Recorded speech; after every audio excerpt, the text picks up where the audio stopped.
vamos para a nossa aula da semana 8, né? Não fiz a capa do slide, mas é sobre os nossos ancestrais na América, né? Da América, né? Os nossos primeiros habitantes do continente americano, tá? A gente tinha falado algumas coisas aí nas aulas anteriores, mas agora a gente vai dar uma aprofundada um pouco maior nesse tema, ok? Como chegaram ao nosso continente? A pergunta é essa, a principal pergunta sempre é essa, né? Como, mas também quando, né? São essas duas questões que a gente permeia quando estuda a chegada dos primeiros grupos humanos aqui no continente americano, né? A data aproximada do início da ocupação humana no continente que chamamos de América ainda é muito debatida entre os historiadores. Não há consenso, não apenas historiadores, né, pessoal, mas principalmente na arqueologia, né? Não há consenso entre eles e são muitas as divergências. Para alguns estudiosos, essa ocupação foi iniciada há cerca de 20 mil anos, ok? Mas existem também os pesquisadores que acreditam que ela teve início há cerca de 50 mil anos. Outros ainda defendem a teoria que ocorreu até há mais de 100 mil anos. Vejam que a discrepância de ideias é bastante grande, né? Há muitos, mas não é apenas teorias vindas de vozes da minha cabeça, né? Os estudiosos não trabalham dessa forma, né? A gente está falando de ciência, então eles têm essas teorias através de estudos de vestígios que são encontrados aqui no continente americano, tá? A polêmica envolve também as possíveis rotas de chegada dos primeiros grupos humanos ao continente americano. Acredita-se que as glaciações contribuíram para que grupos humanos paleolíticos abandonassem suas regiões de origem e chegassem ao continente. Olha aí. Então, as duas questões, né? Quando e como. Estudos recentes sobre a diversidade de características biológicas e linguísticas entre os nativos da América reforçam as hipóteses de que o povoamento do continente inicialmente se deu por meio de sucessivas levas migratórias de caçadores-coletores. A gente está falando, então, aí, né, fala, inclusive, que é no Paleolítico que isso vai se dar, né, como a gente já discutiu um pouquinho, mas, inicialmente no Paleolítico, mas grupos, principalmente, que estão na cultura paleolítica, ou seja, aquela ideia que o Paleolítico não acaba em determinada data e inicia imediatamente o Neolítico. Não, diversas sociedades vão continuar com a prática de caçadores e coletores, não vão desenvolver a agricultura. E essas levas migratórias desses grupos que vão trazê-los até aqui à América. Eles estão procurando locais para viver e vão chegando aqui. A questão é como, né? Então vamos para frente. Teoria de povoamento da América. Vamos lá. Primeira, né? Segundo a teoria mais aceita, os primeiros grupos teriam vindo da Ásia pelo Estreito de Bering. Outros pesquisadores acreditam que a chegada acontece também por rotas marítimas e não somente pelo Estreito de Bering. Pessoal, quando a gente fala do Estreito de Bering, é aquele quase contato que nós temos entre a Ásia, lá no seu extremo nordeste, né, bem extremo, praticamente norte da Rússia, com o extremo noroeste do continente americano, ali próximo ao Alasca, né, no Alasca, né, que é justamente essa imagem que vocês têm aí nesse mapa, né, aonde esse lado aqui é Rússia, deixa eu pegar a caneta, esse lado aqui é Rússia, certo? Melhor pegar a canetinha amarela. Ó, aqui seria a Rússia e aqui os Estados Unidos. Então, a passagem teria ocorrido na principal teoria, na teoria mais aceita, né? Mas não é a única, tá, pessoal? Já está refutada, a gente vai falar sobre ela. Eles teriam passado aqui no que teria provavelmente uma ponte natural. Vocês botar lá no Google Mapa ou no Google Earth, vocês vão ter essa imagem aí que vocês estão vendo. E aí não há uma ligação, são alguns quilômetros. 40, 41. Obrigado, Miguel. Era para eu ter dito mesmo as páginas. A gente só vai trabalhar com essas duas páginas hoje no livro de vocês, tá? O resto é texto que eu trouxe para vocês. Então, essa seria a principal passagem, né? Esse contato, já que na Ásia há vestígios muito mais antigos, né? Lógico, de humanídeos, não só Homo sapiens, né? Porém, aqui na América você vai ter vestígios de Homo sapiens mais recentes. Indica o quê? Que vieram de lá para cá, né? Mas vamos lá. Outros pesquisadores acreditam que aconteceu através de rotas marítimas, ou seja, navegando, né? Entre esses estudiosos, há os que defendem a tese que as levas migratórias de habitantes da Austrália e das ilhas Polinésias chegaram ao continente americano pelo Oceano Pacífico. Lá no sul, né, mais ao sul, eles teriam saído da região ali, Austrália, Ilhas Polinésias, a gente vê já já no mapa. Quem já tiver com a página 4041 já visualiza isso, tá? Vou trabalhar com esse mapa também, tá? E eles teriam passado, então, navegando, né? Isso é possível? Vamos ver por que eles acreditam nisso, né? Há ainda estudiosos que acreditam que a migração se deu pelo Atlântico há mais de 100 mil anos, vindo da África, navegando também, né? Segundo essa teoria, agrupamentos humanos atravessaram o Oceano Atlântico. Vocês sabem, o Oceano Atlântico, né, aqui na nossa cara, né? Lá do outro lado ficou a parte sul do continente africano, né? Agrupamentos teriam atravessado quando o nível do mar era mais baixo que o atual, cerca de 150 metros mais baixo, tá? Na época da última glaciação. Além disso, existiam diversas ilhas entre os dois continentes, justamente pelo mar ser mais baixo, então havia bastante ilhas entre esses dois continentes. Essas teorias, no entanto, carecem de evidências suficientes para serem aceitas no meio científico. São teorias, existem alguns vestígios, mas ainda não são suficientes para a gente bater o martelo e dizer é isso mesmo, tá?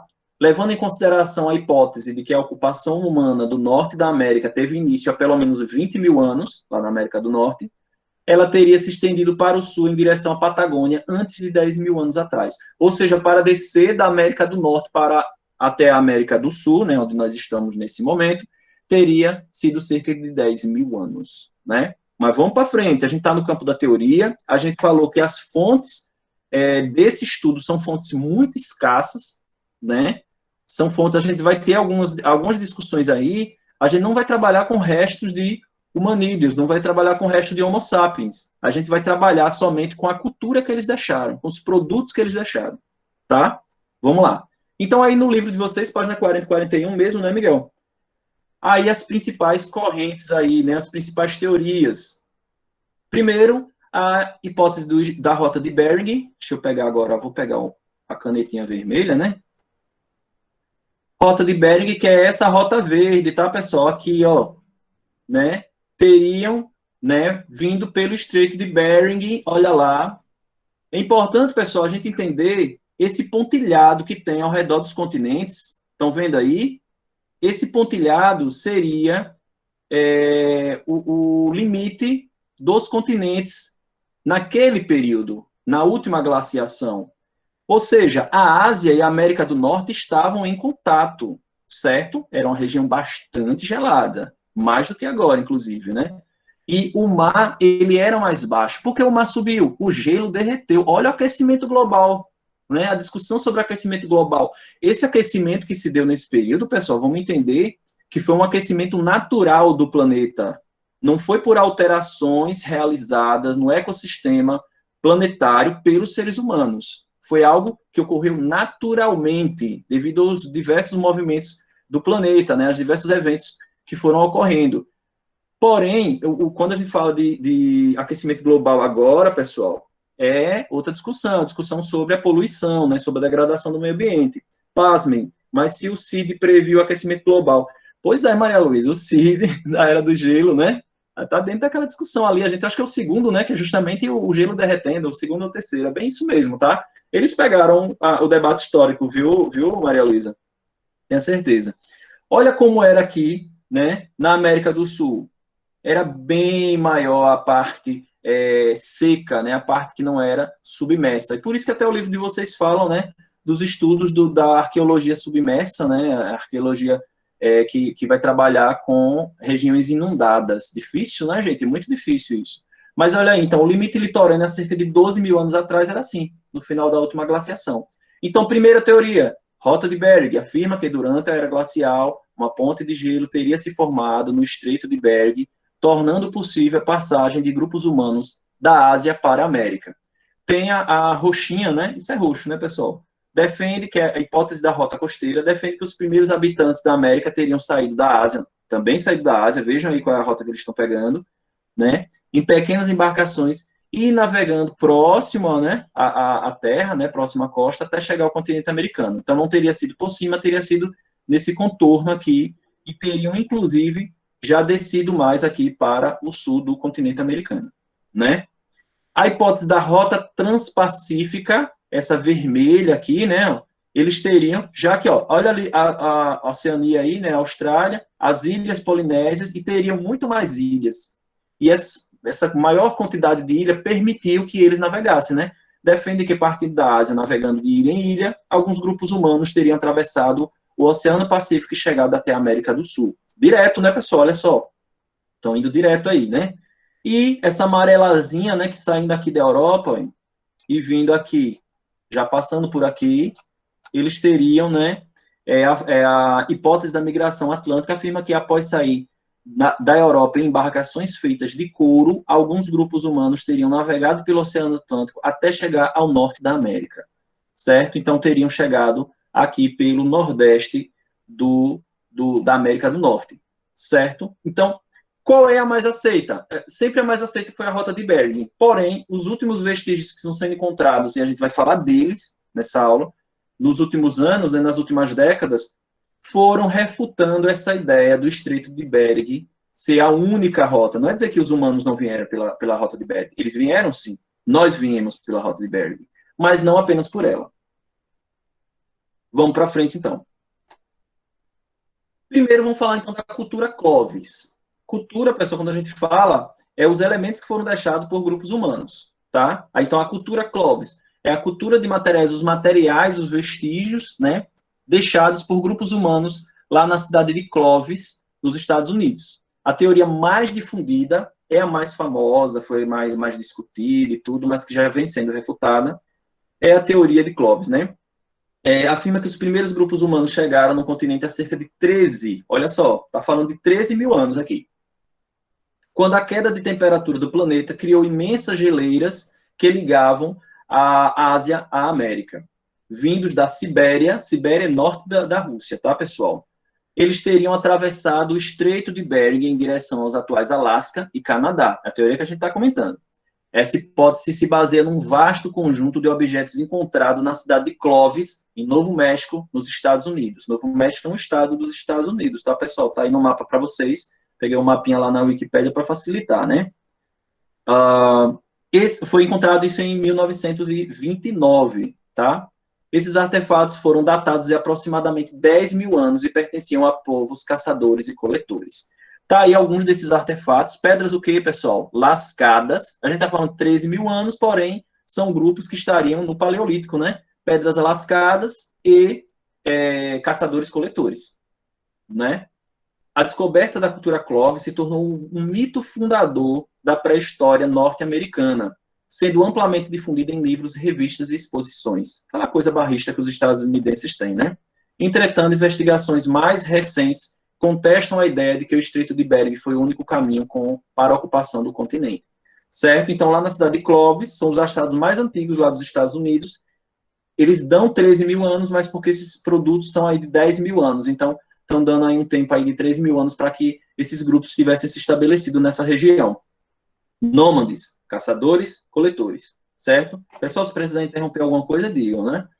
Olha aí, então, a imagem, né, por onde seria a passagem, né, pelo Estreito de Bering, teria essa parte de gelo aqui, ó, que eles teriam passado por essa ponte natural, chegado até lá a região da cidade de Clovis, no Novo México, ok? Essa é a teoria, né, ligada aí à cultura Clovis. Vamos então falar de Luzia. A gente até comentou rapidamente sobre Luzia, não lembro, não lembro se foi nessa aula, mas quem foi Luzia, né? Qual é essa teoria desenvolvida através do crânio, né, dos ossos da Luzia, né, dos fósseis da Luzia? Na década de 90, olha só, pessoal, 60 anos depois, né? O pesquisador brasileiro Walter Neves ficou mundialmente conhecido graças à análise que realizou em um crânio humano desenterrado na década de 70. Foi até, se não me engano, uma francesa que encontrou esse crânio, foi uma inglesa, não lembro agora. No sítio arqueológico da Lapa Vermelha, no estado de Minas Gerais. Walter Neves e sua equipe descobriram que ela tinha cerca de 11.500 anos e era, portanto, mais antigo que a cultura Clovis, né? 11.500. Eles batizaram esse crânio de Luzia. Walter Neves e sua equipe defenderam a teoria que admite que os primeiros grupos humanos chegaram no território americano em duas levas migratórias. Então, vamos lá, duas levas. Primeira leva, composta de hominídeos com traços que lembram os povos africanos e aborígenes da Oceania, como é o caso de Luzia, que teriam ocorrido há cerca de 14 mil anos. Professor, mas não foi datado que seria 11.500 anos? Sim, 11.500 anos que esses grupos, ao qual Luzia estava incluído, né, já estavam estabelecidos aqui. Então, através das pesquisas deles, eles vão dar um tempo maior para a chegada de grupos aqui. Por isso que eles dizem 14 mil anos. E aí, Luzia, olha o que diz aí, né? Ela teria sido dessa primeira leva de humanos que chegaram aqui na América. E ela não teria vindo através do Estreito de Bering. Teria vindo através, né,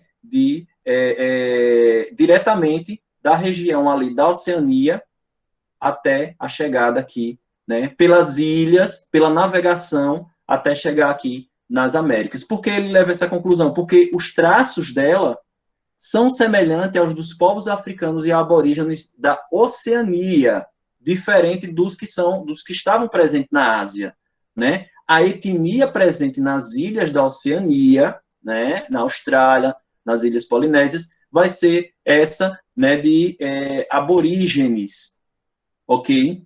Assim, ele concluiu que o Estreito de Bering não foi a única rota utilizada nas primeiras ondas migratórias humanas. Então, Luzia, pessoal, teria vindo nessa rota aqui, né, na hipótese da rota transpacífica. Entenderam? É isso que ele vai dizer no estudo dele, tá? O outro grupo, né, o grupo maior, que chegou a cerca de 11 mil anos, se parece mais com povos asiáticos chamados mongoloides, né, na região da Mongólia, norte ali da Ásia, e está na base da composição étnica da maior parte dos grupos indígenas atuais da América. Gente, vocês olharem os traços, né, dos povos mongoloides e dos povos nativos americanos e vocês vão ver realmente muita semelhança, certo? Ele trabalha, então, nessas duas correntes. A Luzia, o que foi encontrado da Luzia foi só esse crânio, tá, pessoal? E alguns ossos aqui da perna e a bacia, né? E através disso eles conseguiram fazer depois essa reconstrução, como seriam os traços da Luzia, certo? Dita como a primeira brasileira, né, e tal, mas isso aí também é um mito fundador, ok? Tem também, pessoal, o Homem da Lagoa Santa. Que homem é esse? O Homem da Lagoa Santa foi o nome dado a um crânio descoberto em 1840 por Peter William Land, na Gruta do Semidouro, na cidade de Lagoa Santa, Minas Gerais. Estima-se que ele viveu pelo menos 11 mil anos. Então, eles estão dizendo, pessoal, que o Homem da Lagoa Santa, ele sim vai trazer traços mongóis, certo? Dos mongóis, da região da Mongólia, né? Então, é aquela segunda leva, né, que vai trazer a maior parte da população ao qual até hoje há descendentes aqui do continente americano.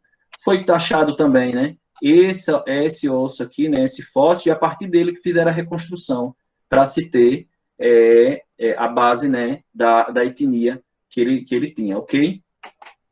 Então aí as rotas que teriam sido utilizadas, né? Vamos para frente agora. Vamos falar agora das teorias desenvolvidas pela arqueóloga Nied Guidon. Nied Guidon, pessoal, que para quem é da arqueologia e para quem gosta de pré-história, é um ídolo, né? A gente gosta demais dela, porque ela tem um trabalho muito bom aí no Piauí, no Parque Nacional da Serra da Capivara, certo? Em 1973, a arqueóloga Nied Guidon, hoje ela tem 88 anos, tá? Iniciou suas pesquisas na Serra da Capivara, no estado do Piauí. Lá ela descobriu, a gente já falou, né, da Serra da Capivara umas 3 vezes aqui.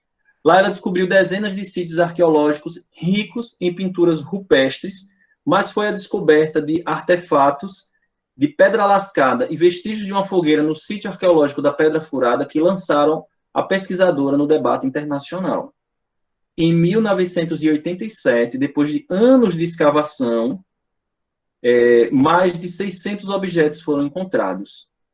Segundo as análises feitas por Nied Guidon e sua equipe, eles tinham cerca de 50 mil anos. Olha só, pessoal, olha a diferença aí, né? O tempo que ela está dando maior do que teria sido o início da ocupação aqui do continente americano, né? 50 mil anos. Ela achou algum corpo, né, algum resto mortal desses primeiros habitantes? Não, ela não achou. Ela achou a cultura, né? Achou o material que eles produziram. Assim, as evidências levaram a afirmar que a ocupação do território teria aproximadamente 60 mil anos. Isso lá, né, a gente viu várias pinturas rupestres já, lá da Serra da Capivara, né, da Pedra Furada, e há muitos vestígios humanos ali, como diz, mais de 600 já tinha, só na década de 80, hoje muito mais. E aí, tem até uma entrevista com ela aí no livro de vocês que a gente vai ler, né? Esse texto que está em vocês, pronto. Então, esse texto, pessoal, que está aí no livro de vocês, eu queria duas pessoas para fazer leitura, para mudar um pouquinho a voz aqui, né? Não ficar só a minha voz falando. Quem poderia fazer a primeira parte? Hein, pessoal? Cadê quem faz a leitura, pessoal? Acordam? Acordem. Pessoal, cadê vocês? É para ler esse texto aí, professor? Isso, Maria Luísa. Pronto. Esse texto aí, o homem ocupou o Piauí há 58 mil anos. É para ler até onde? Vai ler o primeiro parágrafo. Ah, certo. Nova análise mostra que controversos artefatos da Pedra Furada, foram feitos por humanos, silenciando os críticos. A arqueóloga Niede Guidon, que escavou o sítio, vinha sendo criticada por colegas, achando recua ocupação da América em 30 milênios. Leia o primeiro parágrafo. A arqueóloga Niede Guidon riu por último. Evidências apresentadas ontem indicam que as ferramentas de pedra descobertas pela pesquisadora no Boqueirão da Pedra Furada, em São Raimundo, no Piauí, foram mesmo feitas por seres humanos e têm entre 33 mil e 58 mil anos de idade. São, portanto, a evidência mais antiga da ocupação da América. Beleza. Outra pessoa para continuar a leitura? Durante mais de 2 décadas, Guidon, paulista de origem francesa, foi ridicularizada por seus colegas por propor uma idade tão antiga para os instrumentos. Mas uma análise das ferramentas da pedra furada apresentada ontem por Eric. Acabou, Boeda. não? Não. Peraí, Na página deixa eu seguinte. escritar aqui em cima. Boeda, da Universidade de Paris, e Emílio Fogaça, da Universidade Católica de Goiás. Silenciaram os críticos. Do meu ponto de vista, esta é a evidência incontestável de um dos artefatos foram feitos por homens, disse a Folha, o arqueólogo Walter Neves, da USP. Até então, principal adversário intelectual de Guidon, ela merece esses loucos, disse referindo-se ao colega. Continue, por favor. Tá bom, pera. Os artefatos têm causado controvérsias desde a sua descoberta, em 1978. Eles foram achados juntamente com supostas fogueiras no abrigo cujo carvão foi datado até 50 mil anos. Uma datação realizada depois na Austrália recuou a idade ainda mais 58 mil anos. Outra pessoa para continuar a leitura. Obrigado, Rai. Outra pessoa. O problema era que naquela época as evidências apontavam que a presença humana tinha no máximo 15 mil anos no continente. Pode seguir. Os arqueólogos sempre se recusaram a aceitar as datas de Guidon. As fogueiras argumentavam poderiam muito bem ter sido produto de combustão espontânea, e não havia ossos de animais ou humanos no local. O que acontecia até agora também é que alguns colegas diziam que os objetos eram apenas pedras que tinham rolado e se quebrado naturalmente, diz Nieto. Mas agora não há a menor dúvida de que foram feitos por seres humanos. O consenso geral é que agora existe um fato. Você pode concluir, Clara? Posso. O estudo da moeda, né? Boeda. Boeda. Boeda não parece deixar muitas dúvidas.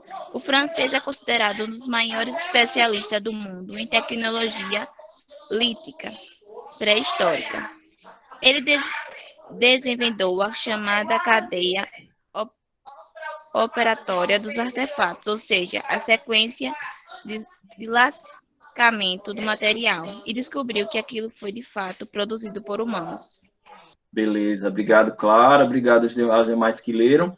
Isso aí, pessoal, que está no livro de vocês, é um trecho de uma reportagem do jornal Folha de São Paulo, lá de 2015, quando saiu o resultado dos estudos dos materiais que a Nied Guidon estava pesquisando, né? Materiais encontrados lá em 78, mas que os outros pesquisadores do mundo não aceitavam que era datação, ela dizia que era 50 mil. Mas os novos estudos dos melhores especialistas, no caso, o Eric Boeda, da Universidade de Paris, um cara super importante na arqueologia, né? Ele vai datar 58 mil anos. E aí vai cair por terra todos os ataques que a Nied Guidon sofria de dizer que ela estava exagerando na datação dos materiais.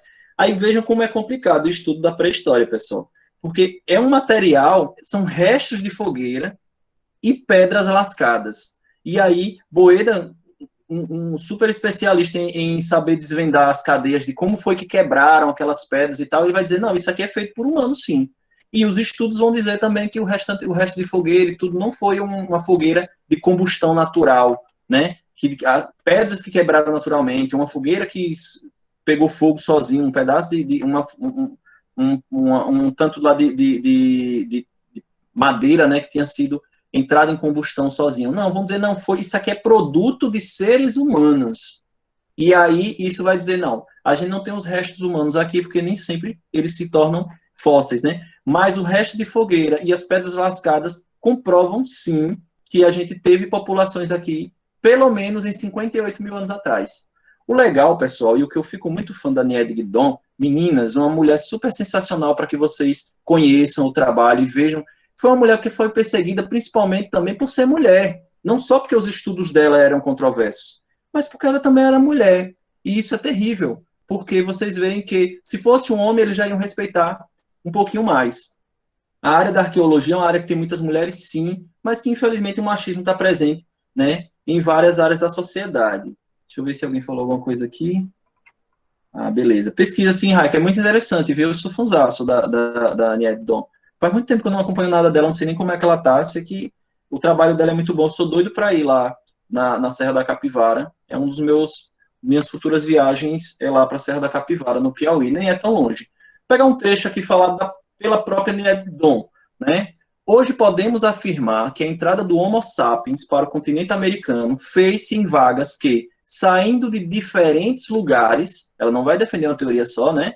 Seguiram diferentes caminhos e que as primeiras devem ter entrado na América entre 150 e 100 mil anos atrás. Gente, ela está trabalhando nessa possibilidade. A crença dela é que seja de 150 a 100 mil anos atrás, pelo material que ela vem encontrando lá na Serra da Capivara, tá? A razão nos faz supor que um continente como o americano, que vai do Polo Norte ao Polo Sul, muito grande, né? Deve ter sido ocupado a partir de diversos pontos de penetração, que incluem também a via marítima. Não devemos esquecer que o nível do mar variou durante as diferentes épocas, caracterizadas por avanços e recuos das glaciações, e que, em certos momentos, chegou até 150 metros abaixo do nível atual, o que significa que um maior número de ilhas afloravam e a plataforma continental era bem mais ampla. Então, ela está sendo muito coerente no pensamento dela, né, pessoal? De entender que a América, tão grande como ela é, norte a sul, ela não vai ser habitada a partir apenas de Bering. Ela vai ser habitada de diversos pontos, e principalmente essa questão do mar ter tido, né, o seu nível 150 metros abaixo do que ele é hoje. Gente, se baixar 150 mil metros, você não vai ver onde é que fica a praia da Atalaia, porque ela vai lá quase para o meio do oceano, né? Não seria o meio do oceano, mas ela ia, né, a plataforma continental ia ser bem mais ampla do que a gente tem hoje. certo? Vamos para frente aí. Aí, pessoal, 10h31 até 10h40, né? Falar rapidamente, então, das tradições, né? Que são a diversidade cultural da pré-história brasileira. É algo também que não está no livro de vocês, certo? É só para a gente entender quais são as principais tradições pré-históricas aqui na ocupação do Brasil.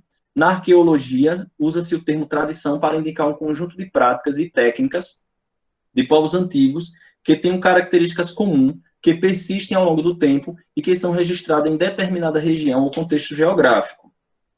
Nas terras do atual Brasil, por exemplo, existiam várias tradições, cada uma identificada por um nome diferente. A tradição mais ampla, que tem maior material, é a tradição Nordeste. Está aí no slide com vocês, né? Os artefatos de caça, as pinturas rupestres e os fósseis mais antigos dos mais antigos habitantes do atual território brasileiro fazem parte da tradição Nordeste. No atual estado do Piauí, lá em São Raimundo Nonato, como a gente vem falando, foram encontrados vestígios dessa tradição datados em mais de 12 mil anos, né? Já tem vestígios provados de 12 mil anos, e agora a gente já tem estudos mais recentes, né, que vão dar data de 58 mil anos, né? Eles indicam que esses agrupamentos humanos caçavam grandes animais e tinham uma vida coletiva em cavernas. Porém, são poucas as informações que dispomos sobre esses grupos, como esses grupos se organizavam. As pinturas rupestres dessa tradição representam cenas mais lúdicas, como os rituais de danças, caças e ritos cerimoniais. Embora existam desenhos rupestres de homens e mulheres diferenciados pela representação dos órgãos sexuais, muitas figuras foram feitas sem distinção entre os sexos. Por isso, alguns estudiosos consideram essas sociedades não eram patriarcais. Olha que interessante. Permitindo que as mulheres e homens compartilhassem de relativa igualdade. Isso na tradição Nordeste. Isso a gente vai datando o quê? Então, no Paleolítico até mais antigo, né? Quando não se tinha uma divisão sexual do trabalho. Ok? Tradição Agreste. Essa tradição existiu na mesma região da tradição Nordeste, mas há cerca de 10 mil anos, ou seja, a tradição que vem depois da tradição Nordeste, tá? Seus povoadores criaram pinturas rupestres com cenas mais agressivas, frequentemente representando confrontos, talvez decorrente do aumento demográfico e das mudanças ambientais. Então já é uma outra tradição, um outro grupo cultural aí que a gente vai ver expressado nesses vestígios, e aqui principalmente estamos falando de pintura rupestre, tá? Vamos outros. Tradição Santarém e Marajoara. Ok, Mariana.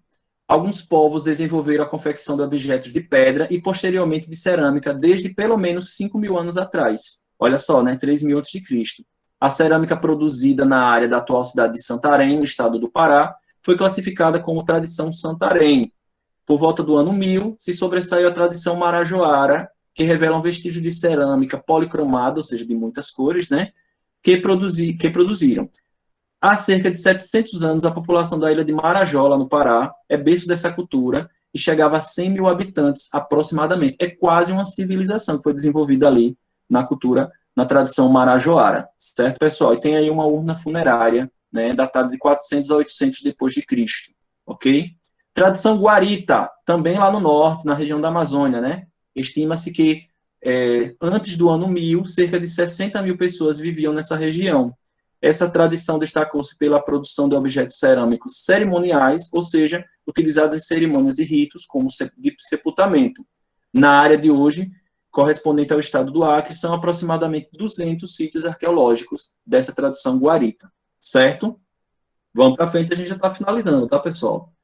Tradição Aratu, Sapucaí, são os vestígios que datam antes do século VIII, já estamos falando depois de Cristo. Você vê que a pré-história brasileira é uma pré-história recente, tá? Nessa tradição, destacam-se principalmente as cerâmicas utilitárias, como as utilizadas para o preparo e consumo de alimentos. Tradição Taquara, são vestígios dessa tradição, compreende principalmente cerâmicas lá do sul, olha lá a região, estão vendo? A tradição Arapu, Sapucaí, centro-oeste, e a região ali de São Paulo. Já a tradição Taquara vai ser os estados ali do sul, né? Vestígios dessa tradição vão trazer cerâmicas datadas de 5 mil a 300 mil anos atrás. 300 mil anos atrás. Não, isso está errado, pessoal. Não é 300 mil, é de 5 mil a 3 mil, tá? Foi um erro aí do livro, gente. 300 mil não tem, né, gente? A gente não tem habitantes na América. É um erro Depois eu vou até apagar ali, quando eu passar o slide para vocês. Esse vasilhame cerâmico aí é tradição taquara, certo? Tradição Humaitá. Já estamos acabando mesmo, pessoal, para poder liberar a lista para vocês. Composta de grupos dedicados à pesca, à caça e à coleta de raízes, moluscos e frutas silvestres, também lá no sul, né? Também fabricavam objetos de pedra lascada e polida, olha só. O registro mais antigo dessa tradição foram encontrados em Santa Catarina. São vestígios de fogueira datados em 8.500 anos atrás. Gente, só aquela fogueira conseguiram essa datação de 8.500 anos atrás. Fogueira feita por grupos humanos, né? Tradição Umbu e Tararé, também na região sul, já pegando parte do sudeste, né? Vejam aí no mapa. Há também registro de tradição Umbu, datada de 12 mil anos e composta de caçadores e coletores dedicados à fabricação de instrumentos de caça. Na mesma região, também foram encontradas evidências da tradução Itararé, cerca de 1.500 anos, constituída por agricultores que construíram casas subterrâneas. Estão percebendo as diferenças? Cada tradição tem características próprias, por isso que a gente vai separar por tradição, certo? E aí, por fim, pessoal, a tradição sambaquiana, né? Nessa tradição, temos vestígios de povos pescadores e coletores, com datação de mais de 5 mil anos. Alguns sambaquis, é esse morrinho aí que você está vendo, tá? Vou explicar já o que são sambaquis, encontrados nessa região, atingem a altura de 10 metros. Por meio da análise das camadas de matéria orgânica e inorgânica dessas formações, é possível estudar a vida material e cotidiana, a base alimentar, por exemplo, dessas populações. Vejam, pessoal, que quase todo o litoral brasileiro vai ter a tradição sambaquiana. E o que são sambaquis, né, que caracterizam essa tradição? Sambaquis, do tupi, tamba, que significa marisco, e que, amontoamento, ou seja, amontoamento de mariscos, né?